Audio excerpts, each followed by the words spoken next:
Hello everyone, I am Durga Saujanya, Assistant Professor, Department of ECE, MLR Institute of Technology.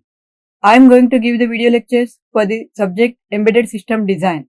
Our today's topic is Laboratory Tools.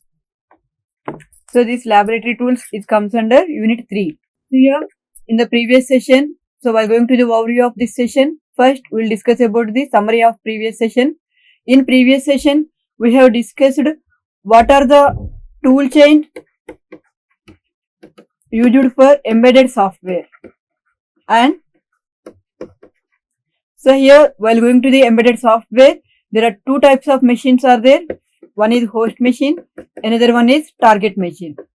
So how can we develop software for host machine and how can we test the developed software in the host machine? And next, after completion of software development, how can we import that software into the hardware machine, which is our original model, that is called as target machine. So next, how can we import or how can we embed our software into the target machine? So these are all discussed in the previous session. Now in today's session, we are going to discuss about laboratory tools. So in the laboratory tools, what are the various tools are available? So like that, voltmeters, ohm meters and oscilloscopes. In this session, we are going to discuss about these three meters, and in the next session, we are going to discuss about another tools. So now going to the today's session. First, what are the laboratory tools available for testing our embedded software in the hardware? So after development of software program, we need to import that software into the original machine or processor. So while going to import that software into the hardware, so we need to test that by using the hardware laboratory tools. So those are the voltmeters and ohm meters. Those are used for testing the voltage levels and testing the resistance levels. And oscilloscopes, those are used for displaying the waveforms of the generated output. Logic analyzers, these are also one type of waveform generators. Logic analyzers in timing mode and in state mode. So how can we use logic analyzers for our embedded system software? For testing in timing mode and in state mode. And in circuit emulators and getting visibility into the hardware. So how can we check our hardware? So by showing in the output in the visibility mode. Software only monitors and other monitors. The first one is voltmeters. Here the voltmeters is used for measuring the voltage difference between 2 points. Voltmeter is used for measuring the voltage difference between 2 points. The common use of voltmeter is whether the first and most useful thing by using this voltmeter is we have the processor and we have imported our software using the emulators or debugging tools. So now we are importing our software into the processor. So now for testing this processor or target machine, first we need to check whether the power is on for the processor or not. So for power on and off indication, so we need to check by using the voltmeter only. So whatever the required voltage obtained for the processor IC to get it on, so that voltage will be measured by using the voltmeter. So the common use of voltmeter is to determine whether that chip, that processor chip is having power or not. And if any power failure occurs or is there any broken connections are there, so we need to check that by using the voltmeter. So it is used to turn on the power, put one of the meter probes on the pin that should be attached to here for any IC chip. There are two pins are there. One is VCC, another one is ground. So here the red or the positive terminal of the voltmeter is connected to VCC and negative terminal is connected to ground. So then we will get the required power used by that IC. So it should be known by the voltmeter. So that indicates that whether the required voltage used for power on the processor will be obtained or not. So if the voltmeter does not indicate the correct voltage, then we have to indicate that hardware chip has some problem to fix. So that means here, if the IC is designed for plus 9 volts, so that means whenever plus 9 volts power is there in that pin, so then only that IC will goes to the power on. So if the voltmeter is not indicating plus 9 volts, then it indicates that IC has some hardware problem. So we need to fix that. Next one is ohm meters. So ohm meter, the main purpose of ohm meter is used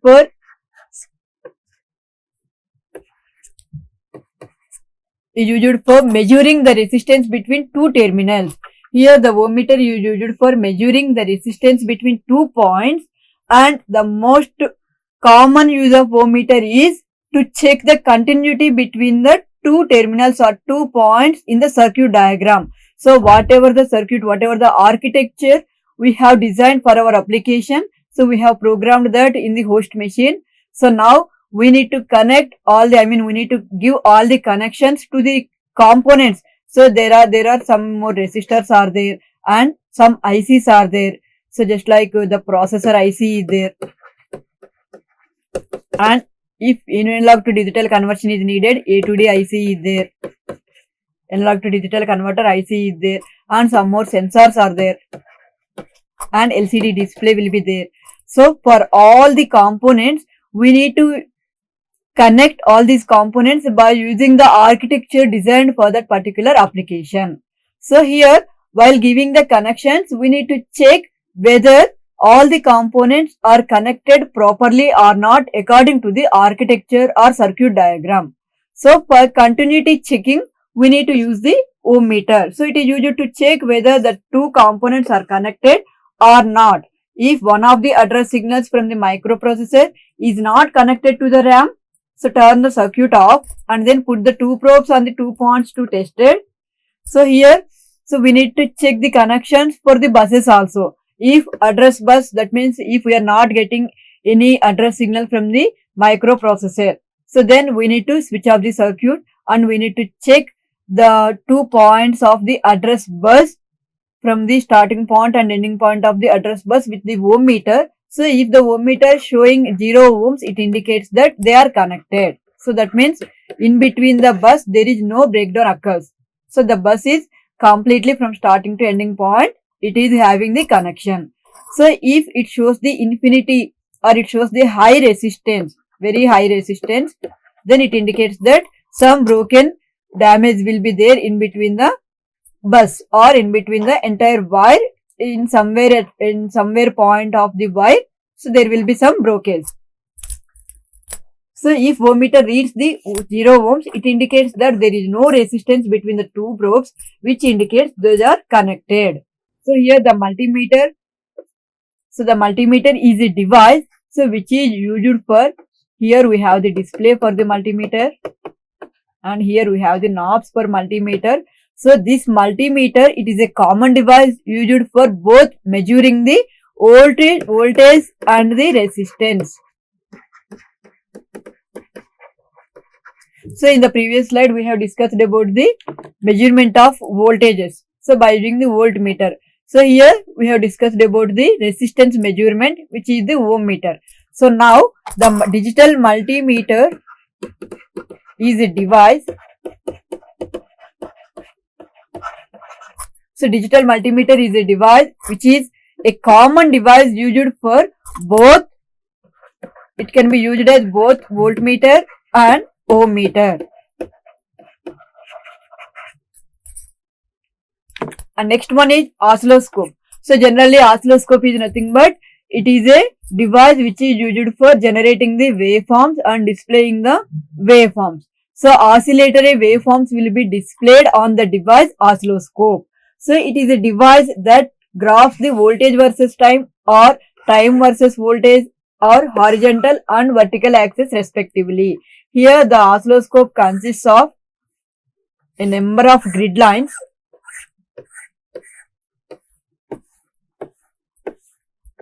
So in these grid lines, this is the display of the oscilloscope. So in these grid lines, so it is the horizontal axis and it is the vertical axis, right? So here the horizontal axis represents always the time axis and the vertical axis will be either current or voltage or power. So mostly in most of the oscilloscopes, the vertical axis represents voltage. So here this oscilloscope will display the waveform which represents the voltage versus time period or the current versus time period. So that means these lines are used to indicate the voltage and time at that particular point of the oscilloscope. So here, so these are used for indicating the units. So unit displacements are to be indicated by using these lines. So here it is an analog device which signals exact voltage but not low or high. So it will, as it is an analog device, here we have the measurements. So just like we have 4 lines in between the 2 big lines. We have small 4 lines are there in between 2 big lines. So those lines indicate the exact measurement of voltage and time at that particular point of the waveform. So it will not show either low or high. It will indicate the exact voltage and time at that particular point. So some features of the oscilloscope are, we can monitor 1 or 2 signals simultaneously. Here in oscilloscopes, just like CRO, so CRO is nothing but cathode ray oscilloscope. It is an analog oscilloscope. So we have some digital oscilloscopes are there in CRO. Say that it is digital oscilloscope or analog oscilloscope. Here we have to use 2 channels. So there will be channels are there. So we have the possibility to use 2 channels. So that means the channel button is there. So we need to enable either a channel 1 or channel 2 for displaying only one waveform. So if we want to use more than one waveform simultaneously, then we can go for dual channel mode. So in dual channel mode, so the oscilloscope, so the display of this oscilloscope, it indicates, so it indicates 2 waveforms. So one waveform having one axis, horizontal axis and vertical axis. So like that another waveform will have, so another time axis and but having the same vertical axis. So here in the first waveform, so we can represent the input waveform. In the second waveform, we can represent the output waveform depending on our application. So by using this oscilloscopes, we can display or we can monitor the 2 waveforms simultaneously. So we can adjust time and voltage scales depending on our wide range. So here there should be 2 knobs are there. One is time per division and another one is voltage per division. So volts per division. Here these 2 knobs will provide a wide range. So that is the time per division knob will provide a range from milliseconds to seconds. So like that the volt per division will provide from millivolts to volts. So here depending on the button selected, depending on the point we have selected the range. So that display will indicate the range of that voltages. Here we can adjust our scales, the horizontal scale and vertical scales with respect to the range selected by these knobs. So we can adjust vertical level on the oscilloscope corresponding to the ground. So with the use of trigger, the oscilloscope starts graphing. Here whenever the trigger pulse is applied to the oscilloscope, it starts generating the waveforms. Trigger pulse is used for enabling the CRO or enabling the oscilloscope for generating the waveform. So for example, here this is the example for oscilloscope. So here that oscilloscope can display the voltage which is 4.25 volts. So that means here this is the grid lines we have. So we can have the peak value is indicated by the number of units or the number of lines is vertical lines into the volts per division range which is selected by the knob. So that indicates the voltage displayed by the waveform. So next one is, it is extremely useful for hardware engineers, but software engineers will also use this for checking their waveform generated correctly or not. So oscilloscopes can be used as a voltmeter. So for measuring the AC voltage, we can use the oscilloscope for measuring the AC voltage. If the voltage on a signal never changes, it will display horizontal line. So here this oscilloscope can generate either, so it will be used for generating either DC voltage or AC voltage. Here a straight and dark line in the oscilloscope will indicate the DC voltage, and the oscillatory waveform will indicate the AC waveform. So it can be used for both DC voltage and AC voltage measurement. If the line on the oscilloscope display is flat, so it indicates that no clock signal in the microprocessor and it's not executing any instructions. If we are connecting the oscilloscope to the microprocessor, when we have a dark line is there, so it indicates that that means there is no change in the line whenever we are changing the pin from input to the output. If the same line is displaying in the oscilloscope, it indicates that no clock signal is applied to the microprocessor. So therefore, no instructions are executed in the microprocessor. So use oscilloscope to see if the signal is changing. So we can see in the oscilloscope whether the output is having any change with respect to the input or not. Here we can keep our oscilloscope in dual channel mode. Here we can use dual channel for an oscilloscope to indicate one channel for the input and one channel for the output. So then we can easily identify the changes which are occurred in the output with respect to the input. So we can observe a digital signal which transition from VCC to ground and vice versa. So which indicates the hardware bug. So that means not only the sine waveform, so we can get the pulse waveform also from the oscilloscope, which indicates it is VCC and it is the ground terminal. So when we are connecting the oscilloscope to the VCC pin of the microprocessor or the processor which we have used for our application, so this high voltage indicates the VCC pin voltage and low voltage indicates the ground pin. So if this pulse waveform is not displayed in the microprocessor, it indicates that some hardware bug will be there in the processor. So this is a typical oscilloscope. So we will see in the laboratories. Here it consists of two probes are there. So these probes are used for connecting our oscilloscope to our microprocessor or our circuit. And here it consists of probes which are used for connecting the oscilloscope to our circuit.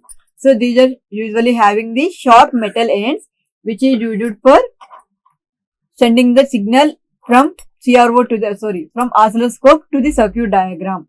So which caps fit over the metal points and contain a little clip that holds the probe in the circuit. Here we have the clips. So winch caps are there which are called as clips. So these are used for holding these metal points. So which are used for connecting these metal points into our circuit connections. So each probe has a ground lead and a short wire. So that extends from head of the probe. It can easily attach to the circuit. So each probe consisting of two wires. So one is red wire and another one is black wire. So these two wires are used for connecting to the circuit. The red wire is used for connecting either the positive terminal at any point of the circuit. So like that, the black wire will be used for connecting either negative terminal or ground of the circuit diagram. So it is having a numerous adjustment knobs and buttons which are used for allowing our control. So here, as we have seen here, there are different knobs are there. So these knobs are nothing but, as we have already explained in the previous slide, that is, so one knob is used for volts per division range selection and one knob is used for time per division range selection, and one knob is used for either we can use in the single channel or dual channel, and another knobs will be used for, these are used for brightness, contrast, and so one knob is used for triggering. triggering to the oscilloscope. So like that there are different number of knobs are there. We have adjustment for the knobs are also available at oscilloscope. Some may have screen or on-screen menus and set of functions along with side of the screen. Here we have some these function buttons in some oscilloscope we are having in one side, or in some oscilloscope we are having the display in the upper side, and in the lower side we have the buttons or function buttons, and in some oscilloscopes we are having the display on left side, and in right side we have the function buttons.